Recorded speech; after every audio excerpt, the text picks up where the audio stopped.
As you know that always array index start with index 0, next is 1 and 2, so on. There are two methods of passing arguments to a function, that is one by call by value and another by call by reference method. One of the method of passing an object to a function as an argument is pass by value method.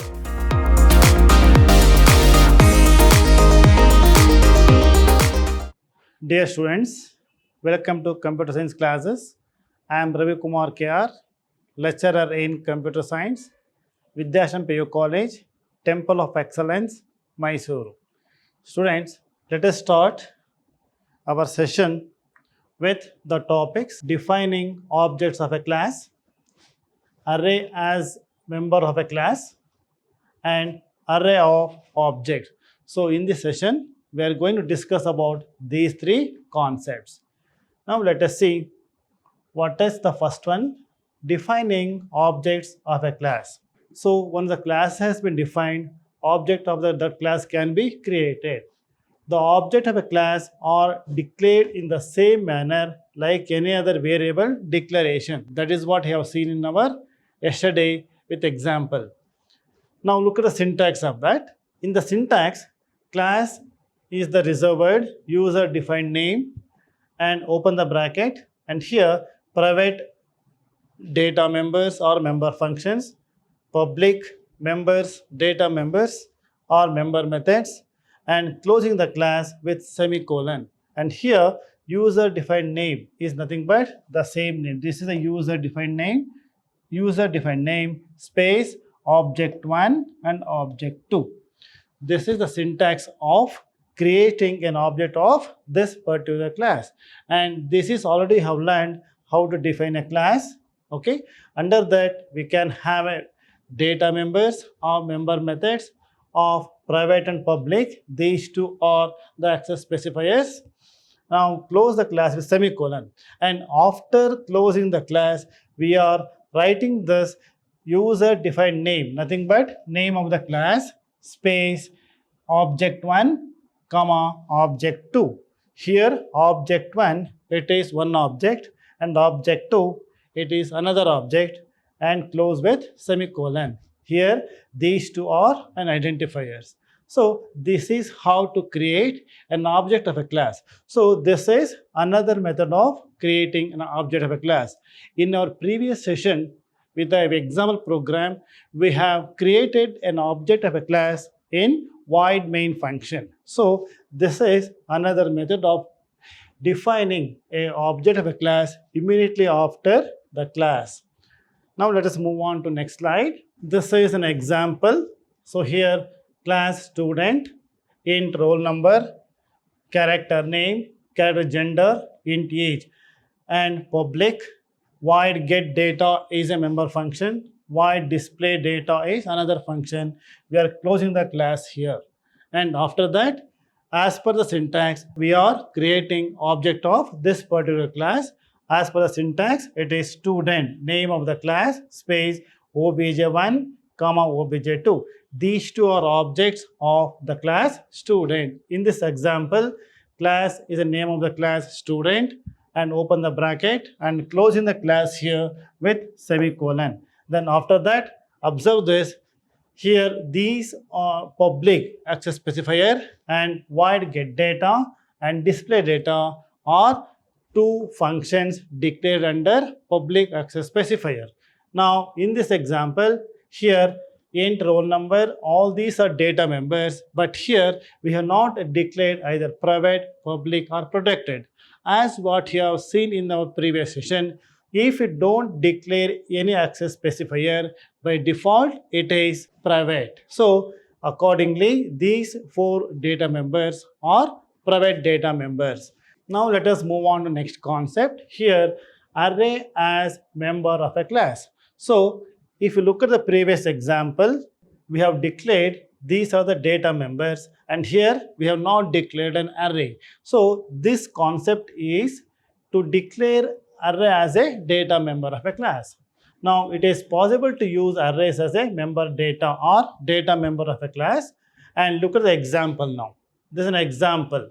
So here the program starts with header files as usual. So header files, and here we are creating a class marks. This is name of the class is marks, and open the bracket, close the bracket with semicolon. Inside this int m of 5, this is an array. This is an array. Name of an array is m and size of an array is 5. And int I, these two are data members. And as we have seen in the previous slide, as we have not mentioned the access specifier private, so by default it is under private access specifier. So this is how we define array as members of a class. Now here it is a member. You know what is an array? Array is a group of elements of similar data type. So here m square bracket 5 semicolon, it is an array. So it is a member of a class. So that is the heading, array as a member of a class. Now let us move on to next slide. Here array of objects. Array of objects. Here an array having class type elements is known as array of objects. An array of objects is declared after the class definition and is defined in the same way as any other array. So what is the concept here? Array of objects. Now if you observe the previous example, in this example we have created an object of a class. There are only two objects, object 1 and object 2. This is individual separate object and this is another individual separate object. But the concept of array of object is that here in the place of object 1 and object 2, we are declaring an array as an object. So that is the meaning of array of object. Now let us see the example here. Array of object. Look at the example. Here class employee. This is name of the class. Under that we have these are the data members, name, age and public access specifier. Under this we have get data is one function and display data is another function. So we are closing the class with semicolon. And now as we have seen in our previous slide, how do we define object of a class? With this is user defined name, nothing but name of the class.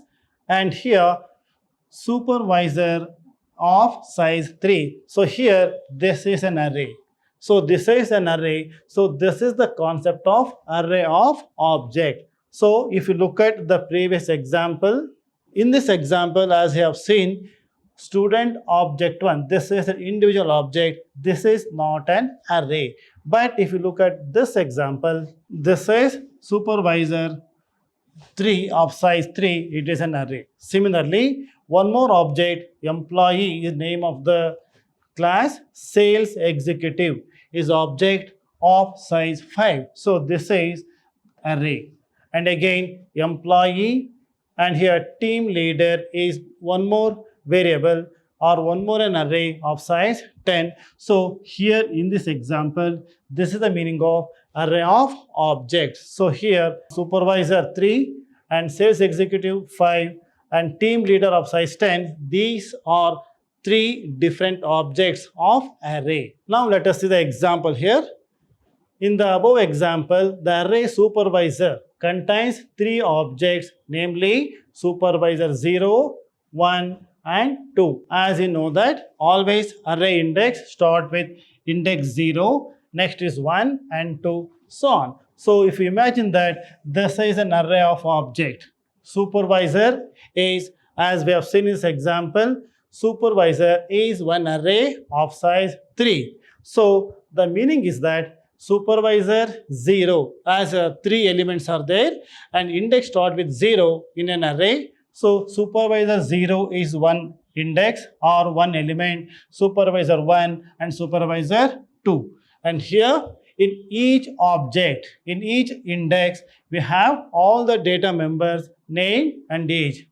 Now look at this. So in this example, these are the data members, name of 10 and age. These two are the data members are available to all the objects of at different index. So this is name and age. This is one data and this is under index 0, and the same data under index 1 and same data under index 3. So this is the concept of array of objects. Now let us move on to next concept, object as a function arguments. Now a function can receive an object as a function argument, and this is similar to any other data type being sent as a function argument. And in last year, you might have learned the topics about functions with argument and without argument. And also you have seen some example program of there are two methods of passing arguments to a function, that is one by call by value and another by call by reference method. So same thing we are talking about here. So this is a function can receive an object as a function argument. So we are passing an argument is object. So we are passing object as an argument. So that is the concept of object as a function argument. Now let us see the example. Now an object can be passed to a function in two ways. So there are two methods where we can pass arguments or object to a function. One is copy of entire object is passed to a function, that is called pass by value method. So one of the method of passing an object to a function as an argument is pass by value method.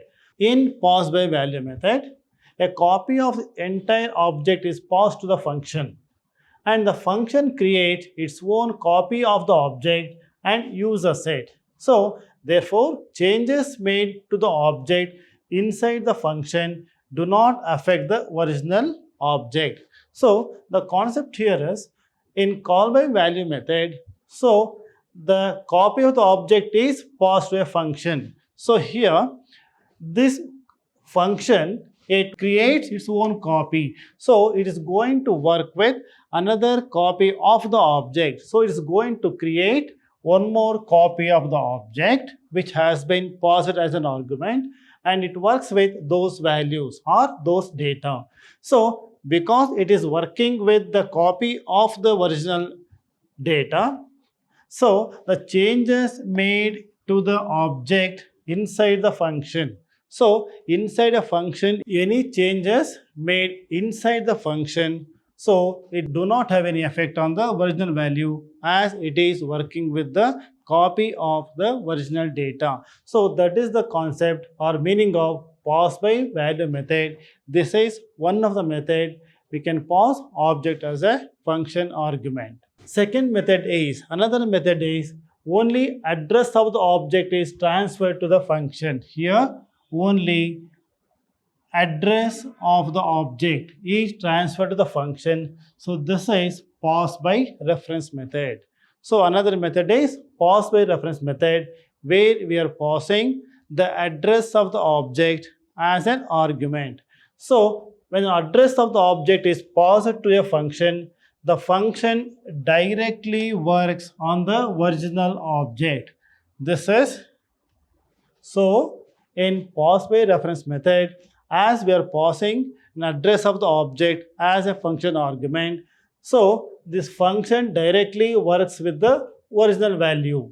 So this means that changes made to the object inside the function will reflect in the original object, because the function is making changes in the original object.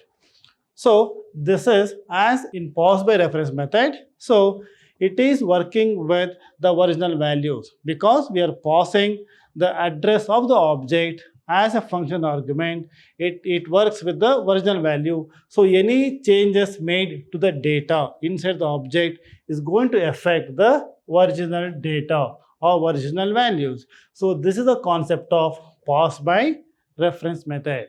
Now let us see an example here. So this is object as a function argument. One example, a program to show argument to a function by call by value method. So this is an example to show how to work with call by value method.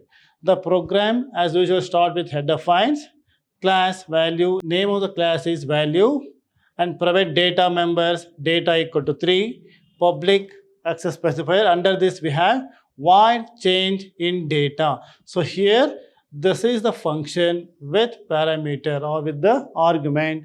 Then we are closing the class with semicolon.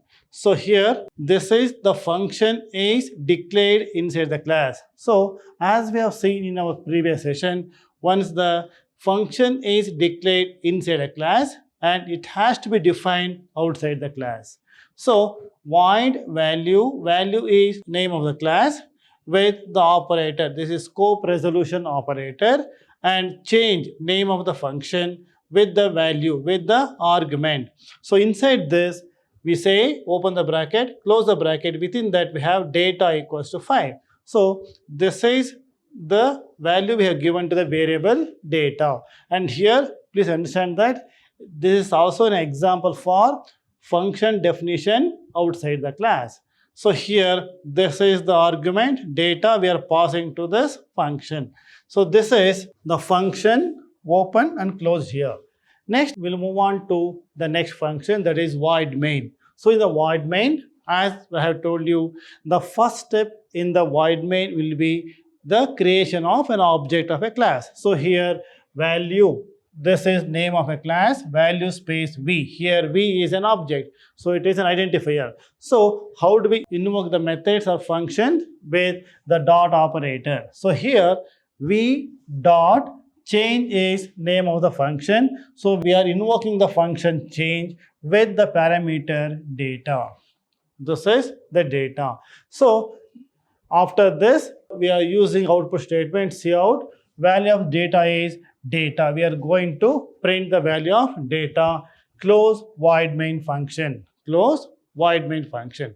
So if you look at the output of the program, output is the value of data is 3. Please observe this.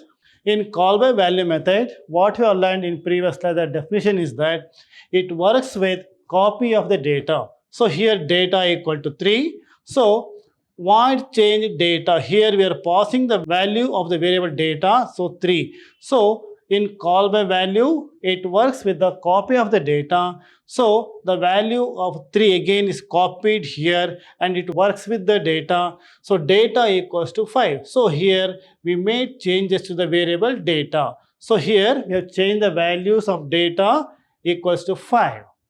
And this, in this example, as we have seen the definition of call by value method, so as it is working with the copy of the data, it doesn't have any impact on the original data. In this example, data equal to 3, and inside the function we have changed the data as data equals to 5. Then when we execute the function here, when we execute the program, the output of data is 3, means the original value is 3. So this is the meaning of the call by value method, where the function argument, it works with the copy of the data. It doesn't have any effect on the original data. That is the reason you get the value as 3. This is an example for call by value method. Now let us move on to next slide. And here this is another example to show the working of call by reference method. You know the definition. So in call by reference method, here we are passing the address of the object as a function argument, and here the function works with the original value of data and it has an impact on the original data. So any changes made inside the function has an effect on the original data. Now look at this program. The program with the header files here. Class name is value. Under private we have variable int data, that is equal to 3, and public is access specifier. Under that we have change data, and observe this, here we are using int ampersand. This ampersand is an operator which used to store the address of any variable. So please observe this, void change int ampersand. Now again semicolon, close the class here with the bracket and semicolon. So again this is also an example for function definition outside the class. So now we have to write the definition of this function change. So void change, with the scope resolution operator. With the operator, change name of the function, and here we are passing int ampersand data. Data member here. So we are passing the address of this variable to this function as argument. So inside this we say data equals to 5 and we are closing the function. Now look at the main function. In the main function, this is first line would be creation of an object of a class. Here v is the name of the object and here dot is an operator to invoke or to access the member function of a class. So v dot change data. Here as we have seen the same example, variable is data. Now next one is output statement. Value of data is data and close the function. When you execute the program, when you run the program, now notice the output of the program. Output is here data equals to 5. So here how we got the data is equal to 5, as we have seen in this example, this is in call by reference method. The address of the variable are passing to here as an argument. So in address of the variable, so it works with the original value. So data equals to 5. So this is the changes we made here, and when you get the output of this, the changes what we have made inside the function has an effect on the original value, that is 3. So this is the example program for call by reference method. Now let us move on to next slide. Here next definition is differences between structure and a class. Now what you have seen, what you have learned in first PUC, a structure. Structure, it is a group of elements of different data type. So in C++, a structure is a class defined with the keyword struct, and its members and base classes are public by default. So this is what you have learned in first PUC. A structure, how do we define a structure? It is almost similar to how we define a class. Here in the class, we use the reserved word class and name of the class, but in structure, we use the reserved word struct and name of the structure. So this is the structure, and class is defined with the reserved word keyword, that is class. So these are the two main differences between structure and a class. Thank you very much.